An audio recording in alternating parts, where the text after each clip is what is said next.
Yeah, so here's coming with the law. आपने 12th standard के syllabus में 3 law पढ़ने हैं, right? Law of DMU, law of demand, law of supply. Presentation part as we have already discussed once, right students? 8 marks के लिए हम law को कैसे प्रेजेंट करते हैं.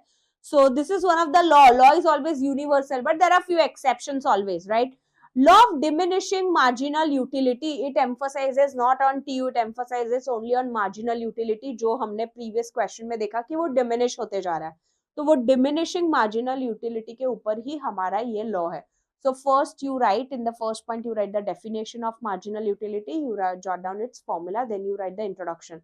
Law of diminishing marginal utility पहले propose किया था प्रोफेसर गोसेन ने, लेकिन गोसेन ने कहानी आधी छोड़ दी, आगे की कहानी बढ़ाई थी प्रोफेसर अल्फ्रेड मार्शल ने in his book principles of economics, जो पब्लिश हुई थी 1890 में.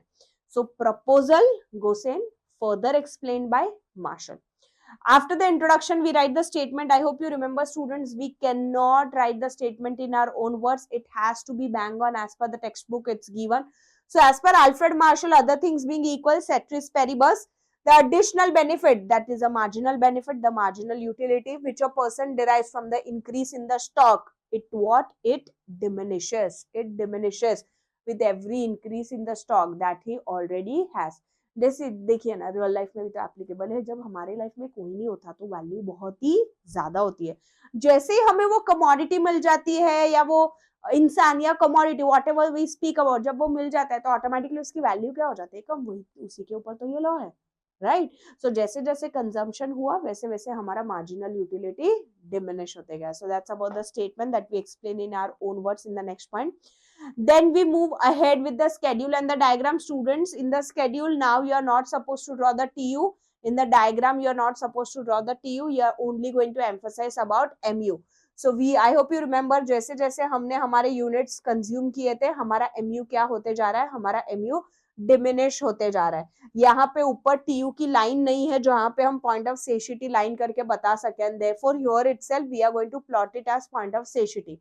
One more important thing, in the negative utility यहाँ पे डॉटेड लाइंस ड्रॉ करके हमें ये रिप्रेजेंट करना है दैट दिस इज यूटिलिटी. क्या बोलते हैं उसे, डिस यूटिलिटी. सो यहाँ पे we are going to mention that about disutility. After the diagram, I hope you all remember, फिर आते हैं हमारे अजम्पशन. जो भी कंजम्पशन हम करेंगे वो same size, same colour, same shape, same taste का होना चाहिए.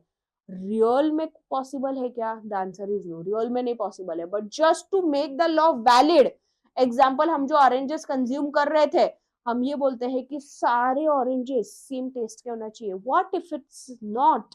How is it going to violate the law? बहुत ही सिंपल स्टूडेंट्स. पहला ऑरेंज खाया, खट्टा निकला, मजा नहीं आएगा, यूटिल्स कम हो गए. दूसरा ऑरेंज खाया, मीठा निकला, यूटिल्स बढ़ गए. लॉ ने तो सिखा है एमयू डिमिनिश होना चाहिए, लेकिन ये तो बढ़ रहा है.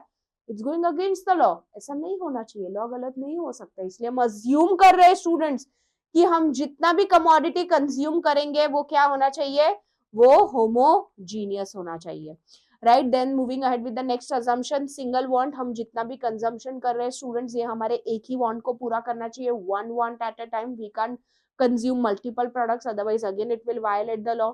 So just to make the law valid, we are assuming that it will satisfy my single want. Cardinal measurement features में भी हमने पढ़ा था. Measurement of utilities hypothetical, but Alfred Marshall ने हमें ये करके बताया कि लॉ को समझने के लिए हमें किसका यूज करना है, हमें नंबर्स का यूज करना है. So that is nothing but our cardinal measurement that we are using. We are expressing the utility in terms of numerical value. 8 मजा आया, 10 मजा आया, 10 utils, 8 utils, right? Then the consumer who is consuming the commodity, ये law को apply करते समय of course वो consumer rational होना चाहिए, सब सही जगह पे काम करने चाहिए, तो ही उसे पता लगेगा कंजम्पशन कब स्टॉप करना है, राइट? चलो, yeah, so then comes the next point which is continuity. जितना भी हम कंजम्पशन करेंगे वो कैसे होना चाहिए, वो back to back successive consumption होना चाहिए. One in the morning, one in the night, तो ऑफकोर्स दोनों टाइम पे भूख ज्यादा लगी रहेगी तो यूटिल ज्यादा मिल जाएंगे, अगेन लॉ गलत हो जाएगा.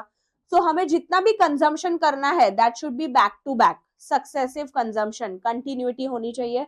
Then the next is a reasonable size. Reasonable size, neither too big nor too small. प्यास लगी, of course, glass of water. We will have water, not in chammach or not in balti.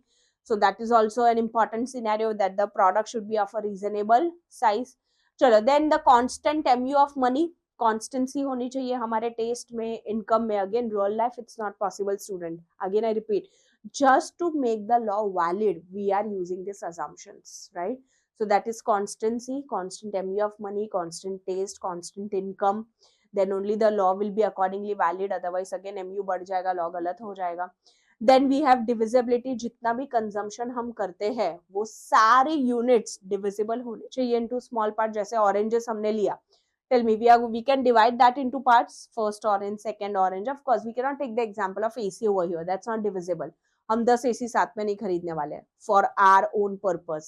Reseller है तो बात अलग है, we are talking about a consumer. So all that was about the assumption, students. Now this is the last part of the law, exceptions, जहां पे law गलत हो जाता है. नॉर्मल लॉ ने सिखाया कि हम जैसे जैसे कंजम्पशन करेंगे हमारा मार्जिनल यूटिलिटी डिमिनिश होते जाएगा. एक्सेप्शंस मतलब गलत हो रहा है लॉ, मतलब हम जैसे जैसे कंजम्पशन करेंगे हमारा मजा भी बढ़ते जाएगा, हमारा मार्जिनल यूटिलिटी भी बढ़ते जाएगा. तो for example if you talk about hobbies, कोई स्टूडेंट, कोई पर्सन को अगर स्टैम्प कलेक्शन या मैगजीन कलेक्शन, कोई भी चीज की हॉबी है, तो मुझे बताइए हॉबी में जितना भी स्टैम्प ज्यादा कलेक्ट होंगे, कॉइन ज्यादा कलेक्ट होंगे, जितना कमोडिटी, जितना उनका स्टॉक बढ़ेगा, मजा कम होगा कि और बढ़ेगा? अरे और चाहिए, अरे और चाहिए, क्योंकि वो उनकी हॉबी है, राइट स्टूडेंट्स? सो देयरफॉर जैसे ही उनका कमोडिटी, उनका स्टॉक बढ़ता है, उनका एमयू भी बढ़ता है. बताइए, is it going with the law कि अगेंस्ट द लॉ?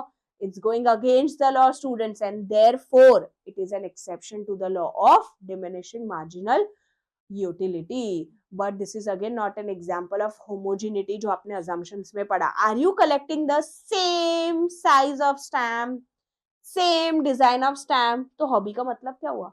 आप तो अलग अलग डिजाइन, अलग अलग स्टैम्प कलेक्ट कर रहे हो, तो ही तो हमारा मजा बढ़ेगा. So again homogeneous is getting violated, right? So hobbies is one of the exception to the law of diminishing marginal utility. Come on, then we move ahead with a कंजूस, a miser. बताइए, miser जितना भी life में मिले कमी है, और पैसे और कमोडिटी और चाहिए, जैसे जैसे स्टॉक बढ़ेगा वैसे वैसे उसका यूटिलिटी भी बढ़ेगा. With the law, against the law, against the law, and therefore it's an exception to the law of diminishing marginal utility. Addiction, that is applicable for habitual goods, right? Drunkards, chain smokers, drugs, etc. All those are habitual goods.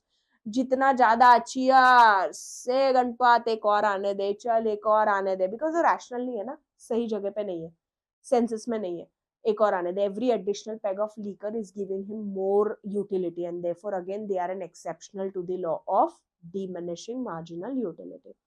Then we have music, students. Of course, the person who is fond of music, they love music, they love particular singer, artist, they love a particular type of music they enjoy. जैसे जैसे वो artist का नया नया songs आते जाएगा, of course उनका utility भी बढ़ते जाएगा. Again that is going against the law. मजा कम तो नहीं हो रहा है कहने से, यूटिलिटी तो उनकी बढ़ रही है.